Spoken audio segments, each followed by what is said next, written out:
Schönen guten Morgen, lieber Zuhörer. Ich freue mich, dich heute wieder begrüßen zu dürfen.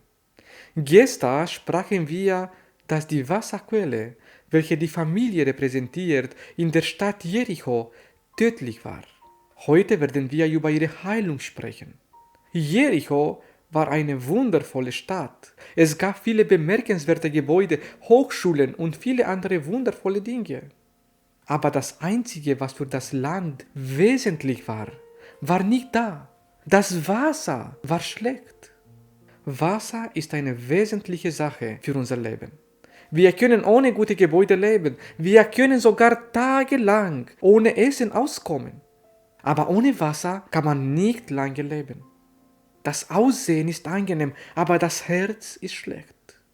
In Sprüche Kapitel 4, Vers 23 lesen wir: Mehr als alles andere behüte dein Herz, denn von ihm geht das Leben aus. Und das Herz der Nationen, das Herz deiner Stadt, das Herz dieser Welt symbolisiert die Familie, dein Heim. Mehr als alles andere investiere in deine Familie, sagt die Bibel. Dein Job ist auch wichtig, deine Hobbys sind auch wichtig, aber sie sind nicht das Herz dieser Welt. Sie sind nicht die Wasserquelle. Bist du ein guter Investor? Hast du im Leben die richtigen Prioritäten gesetzt? In Sprüche Kapitel 17, Vers 1 lesen wir: Lieber in Ruhe und Frieden ein trockenes Stück Brot essen, als ein Festmahl mit Zank und Streit. Aufgrund unserer Trennung von der Lebensquelle, von Gott, wurde auch das Wasser, die Familie schlecht. Die erste Familie, Adam und Eva, stritten sich das erste Mal, nachdem sie sündigten. Äußerlich sind wir so schön.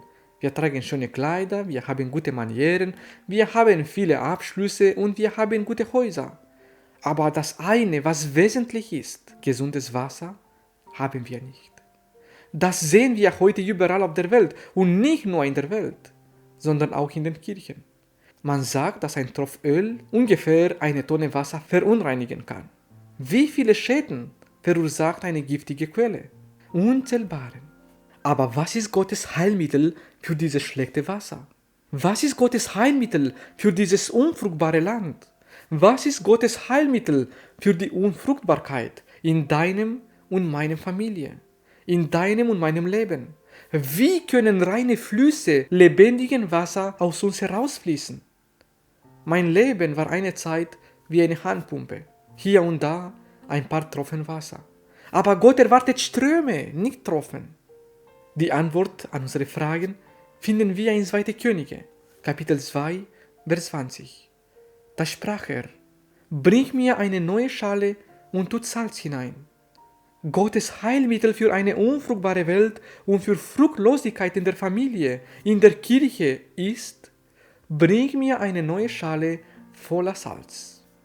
Gott will neue Gefäße, die voller Salz sind. Das Salz wurde ins Wasser geworfen und der Herr sagte: Ich habe dieses Wasser geheilt. Von dort wird es keinen Tod oder unfruchtbares Land mehr geben. Unser Gott ist ein Gott der Wiederherstellung. Und er interessiert sich so sehr für deine und meine Familie, indem er das Heilmittel mit seinen Fingern in die 10 Gebote schrieb.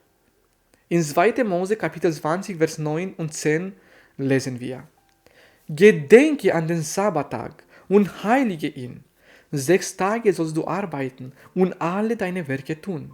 Aber am 7. Tag ist der Sabbat des Herrn, deines Gottes. Da sollst du kein Werk tun, weder du, noch dein Sohn, noch deine Tochter, noch dein Knecht, noch deine Magd, noch dein Vieh, noch dein Fremdling, der innerhalb deiner Tore lebt.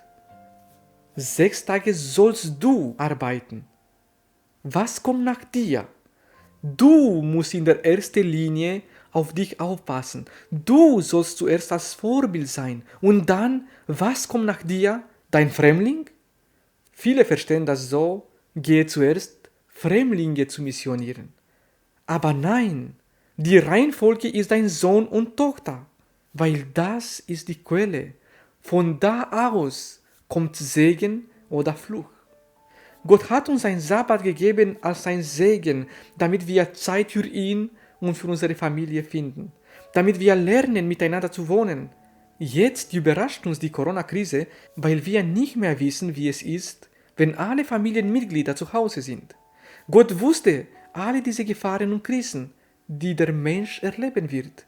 Deswegen heiligte er den 7. Tag für uns, damit wir uns Zeit für ihn und füreinander nehmen, damit die Liebe für Gott und für meine Familie nicht erkalte. Gott wusste, dass wir falsche Prioritäten setzen werden, dass wir auf unserer Suche nach Geld, Ehre und Ruhm keine Zeit mehr für ihn und füreinander finden werden. Deswegen gab er uns der Sabbat, welche Heilung in deine Beziehung mit Gott und mit deiner Familie bringen kann. Das kranke, fruchtlose Land wurde geheilt. Was wir heute um uns herum brauchen, ist die Heilung des Landes. Wie wurde es geheilt? Es wurde geheilt, indem Salz aus einem neuen Gefäß darauf gegossen wurde. Aber ich möchte dir sagen, dass es gutes Salz war. Wenn das Salz gewesen wäre, das seinen Geschmack verloren hätte, hätte es dieses Land nie geheilt. Wie kann deine Beziehung, deine Familie oder dein Land noch geheilt werden? In 2. Chronik, Kapitel 7, Vers 14 lesen wir: Wenn mein Volk, das bei meinem Namen genannt wird, sich demütigt und betet und mein Gesicht sucht und sich von ihren bösen Wegen abwendet, dann werde ich vom Himmel hören und seine Sünde vergeben und ihr Land heilen. Hier sagt uns der Herr, wie das Land geheilt werden kann. Wenn wir wie dieses Salz sein wollen, das die Wasserquelle heilte, müssen wir die 4 in diesem Vers angegebene Bedingungen erfüllen. Dann können wir wie dieses Salz wirken und das Land wird geheilt. Die erste Bedingung ist, wir müssen uns demütigen. Dies ist nicht nur für Ungläubige, sondern auch für Gläubige sehr schwierig. Wir sollen uns wie Jesus demütigen. Dies ist die erste Bedingung. Es gibt mehrere Dinge, auf die wir stolz sein können. Es könnte an unserem Ruf oder unserer Popularität liegen, oder an unserem Studium, Schönheit, Häuser oder an unsere Fähigkeiten. Aber was ist mit Jesus? War er schön, beliebt? War er auf seine Fähigkeiten stolz? Er sagte, von mir aus kann ich nichts tun. Diese Art von Demut kann die Wasserquelle wieder heilen. Nimm dir heute Zeit und meditiere über diese 2 Heilmittel, die wir heute gelernt haben: der Sabbat und die Demut. Möchtest du noch die anderen Heilmittel erfahren und damit eine vollständige Heilung in deiner Familie, in deiner Gesellschaft, in deinem Land erleben? Gott wartet morgen wieder auf uns, um uns aus seinem Wort Leben und Heilung zu geben. Mach's gut, lieber Zuhörer, und bis morgen.